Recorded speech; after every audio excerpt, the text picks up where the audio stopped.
Hello all, today we'll be seeing how to integrate DAST scan, DAST security scan specifically with GitLab CI.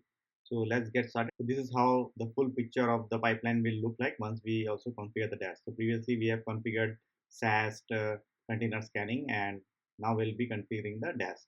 We'll go to the same pipeline repository. I'll go to the GitLab CI YAML and I'll explain what all things I have added.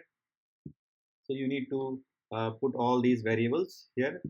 Uh, Specifically the dash website one. So currently I am running on my local GitLab runner, which is on my local machine. So how to grab the IP? So basically, if you run localhost here, localhost 8080, this is my application which is being hosted and deployed. So now how should I access this with the help of global IP? Because once I start running the container, and particularly for Dash, the requirement is like the runner should be running on Docker as executor. Then only it will be able to scan and do the Dash related activities. So for that, we'll see how we can do that. So for that, we need actually a global IP which my or a public IP which my Docker machine should be able to access. Otherwise, if we give local access, local host 8080, it will be considered as Docker's local host, not the my machine's local host. So how to get that? So just do if config on your machine, or if you're using Windows, you can do ipconfig. Just grab an IP with 192 something. So this is the IP, yeah, with the en0 you'll get, and this is the IP which we need. So just we can access the same application with the help of this IP. So if I give this and this 8080, we can see our application is up and running. Same with localhost. But Docker will not be able to access this with the help of localhost, because this localhost will be local to the particular container. So we need to give this public IP so that Docker executor can access this. So for that, again, I'll mention what all things we have done. So actually, we don't need these variables. Maybe I'll remove for now, and we need to have dash website. So this is the variable where we mention our what will be the application IP, or the if you have the DNS, you can just give the DNS URL. Then you have to enable the full scan, which is enables the full scan active and passive, and which browser to use for testing. So you can use Chrome. And then finally, you need to for the major requirement for this is whenever you include the dash. So if you go to the include part, you need to use the template security dash dot gitlab ci dot yaml. And finally, it should the mandatory need is that there should be a dash stage. So I have added the dash stage, and just I have mentioned the stage as dash, and tags I have given Mac OS Docker, because that is specific to run the GitLab runner as Docker executor. So if you go here in the, I mean, in the initial, whenever we have learned about the runners and all, we created also the Mac OS X Docker, which is like specifically running the runner as a Docker executor. So that one we need to use. That is the mandatory for the Dash. And then we have this dependency of deploy. So whenever the deploy stage is done, then only Dash should run. This is because this deploy stage will actually run our application with the help of this command, Docker run command.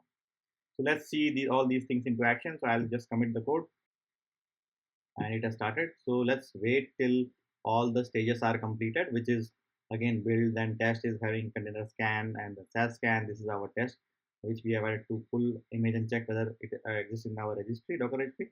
Then we are deploying it to our local machine, and then finally we'll test all those things. Dash security vulnerability at runtime. Now, what is Dash? Dash is basically dynamic application security testing, where the primary need is your application should be up and running. It will be sending some request and response, and with the help of that, it will try to generate the logic based vulnerabilities. Whatever is being introduced, it will test those things out and provide the report for us. So let's wait until it is moving to the dash stage. I'll fast forward it soon so that we can reach this stage. So finally, our deploy stage is also done, and it is currently running dash. So let's go inside the dash stage, and we can see it is running on our Mac OS Docker, which is again our own hosted GitLab runner over the Docker. I mean, over using Docker as executor, and then we can see it, all the steps being run.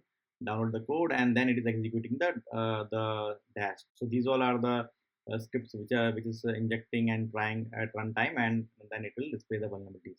So it took around this time and all, and it has generated all the artifacts. We can see from here. If you go here, browse, this is the report actually, and it will be an again JSON.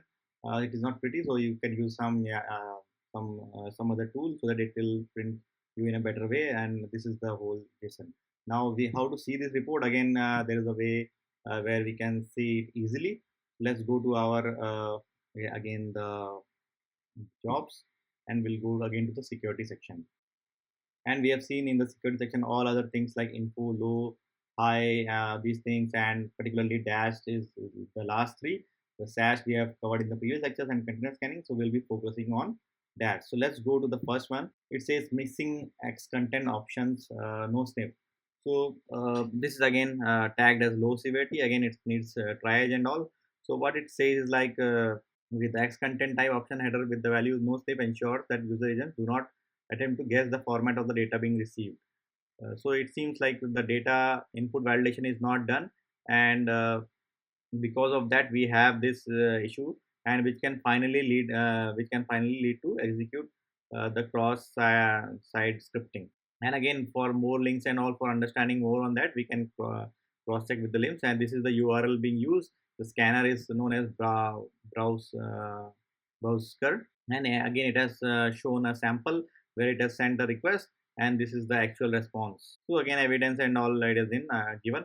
And what is the solution? It says like we recommend that the header value of the X content option and no snip should be set in the server, which will help us to ensure that the resources are mistakenly uh, missing content type value are not misinterpreted. So misinterpretation of those things can be fixed. Again, you can create an issue or dismiss from here. So let's go through the other one also. This is again another vulnerability which is being detected by DAST. So if we see here, what it says is the target website running the server header version. So header version and all is exposed. You can understand, which is particularly the Nginx. So you can see the evidence is like this is the particular version of the Nginx. So once your version and all is exposed, so people can try to exploit the particular version based vulnerability existing. So we should basically hide all the versions from here. Again, they have given the sent and request sent and actual response what they have got.